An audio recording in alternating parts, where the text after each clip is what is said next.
প্রাণীর বৈচিত্র্যের প্রকারভেদ, ঠিক আছে। এখন আসলে প্রাণীর বৈচিত্র্যটা আসলে আমাদের কি, প্রাণীর বৈচিত্র্য আসলে কি, কাকে বলে, ঠিক আছে। সংজ্ঞা কিন্তু মেডিকেল আসবে না, ঠিক আছে।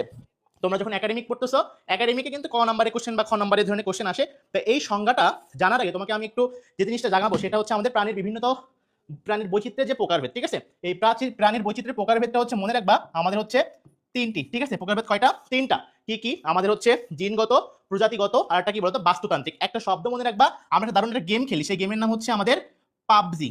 কি গেম বলো তো? পাবজি, ঠিক আছে। এই যে পাবজি, এই প দিয়ে মনে রাখবা প্রজাতিগত বৈচিত্র্য, ঠিক আছে। প দিয়ে কি মনে রাখবা? প্রজাতিগত বৈচিত্র্য, ঠিক আছে।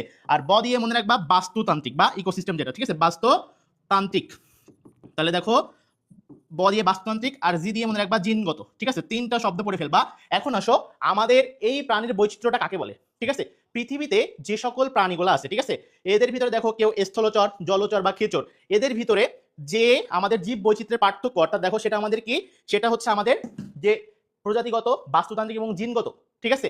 এই যে তিনটা ক্লিয়ার দেখা যাচ্ছে বোর্ডে, এই যে তিনটার ভিন্নতা দেখা যায়, এই ভিন্নতাটাকেই হচ্ছে মূলত প্রাণী বৈচিত্র্য বলে, ঠিক আছে। তো দেখো এখান থেকে আমরা তিন প্রকার পড়লাম, প্রজাতিগত, বাস্তুতান্ত্রিক এবং জিনগত, ঠিক আছে। পরবর্তীতে যেটা পড়বো দেখো এখানে আমি ডিটেলসে পড়তে হবে, ঠিক আছে। তোমাদের নতুন বই যারা আছে এই নতুন বইতে এই পাঠটুকু একটু তুলে দিছে, তারপর আমি কিন্তু প্রথম বইতে যেটা ছিল সেটা উপস্থাপন করার চেষ্টা করছি এবং এখান থেকে কোশ্চেন আসে, ঠিক আছে।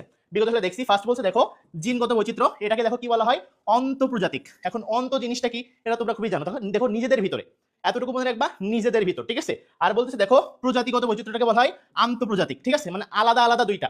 মনে করো যে তোমার স্কুলের ভিতরে যে কোনো ক শাখা এবং খ শাখার খেলা হচ্ছে সেটাকে বলবো হচ্ছে অন্তঃপ্রজাতিক, আর যেটা আলাদা দেখা যাচ্ছে তোমার স্কুল একটা অন্য একটা স্কুল খেলা হচ্ছে সেটাকে বলবো আন্তঃপ্রজাতিক, ঠিক আছে। তাহলে এই দুইটা তুমি ক্লিয়ার। এখন আসলে বলতেছে আরেকটা আছে এই যে বাস্তুতান্ত্রিক, এটাকে বলা হয় আবার পরিবেশগত, ঠিক আছে। এটাকে কি বলা হয়? পরিবেশগত, ঠিক আছে। তাহলে দেখো বলতেছে জিনগত বৈচিত্র্য, দেখো কাদের ভিতরে আফ্রিকান শ্বেতাঙ্গ আর দেখো আফ্রিকান কৃষ্ণাঙ্গ এবং অস্ট্রেলিয়ান শ্বেতাঙ্গ দুইটা দেওয়া আছে, গুরুত্বপূর্ণ উদাহরণ, ঠিক আছে। এবার বলছে দেখো প্রজাতিগত বৈচিত্র্য, এখান থেকে একটু কিছু টপিক করতে হবে, সেটা হচ্ছে দেখো বলতেছে জীব বৈচিত্র্যের মৌলিক ধাপ। তাহলে দেখো জীব বৈচিত্র্যের মৌলিক ধাপ কোনটা, সেটা হচ্ছে আমাদের প্রজাতিগত বৈচিত্র্য। কিভাবে মনে রাখবা? দেখো মৌলিক ধাপ, এখন মৌলিককে প্রাধান্য বেশি দিচ্ছি, তাহলে মনে রাখবা প্রাধান্য যদি বেশি দিচ্ছি তাহলে দেখো সেই প দিয়ে মনে রাখবা প্রজাতি, তাহলে প দিয়ে প্রাধান্য দিচ্ছ মানে প দিয়ে কি হবে? প্রজাতি, ক্লিয়ার। এবার বলছে দেখো পৃথিবীতে বিদ্যমান হটস্পট কয়টা আছে?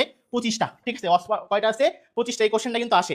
এবং দেখো এই যে 25টা, এটা কিন্তু আজমল স্যারের বইতে নাই, এটা মনে রাখবা আলিম স্যারের বইয়ের উদাহরণ, ঠিক আছে। এটা আলিম স্যারের বইয়ের উদাহরণ, ঠিক আছে। এবার বলছে দেখো যে অঞ্চলে প্রজাতিগত বৈচিত্র্য বেশি দেখা যায় সেই অঞ্চলটাকে হটস্পট বলে, ঠিক আছে, এটা মাথায় রাখবা।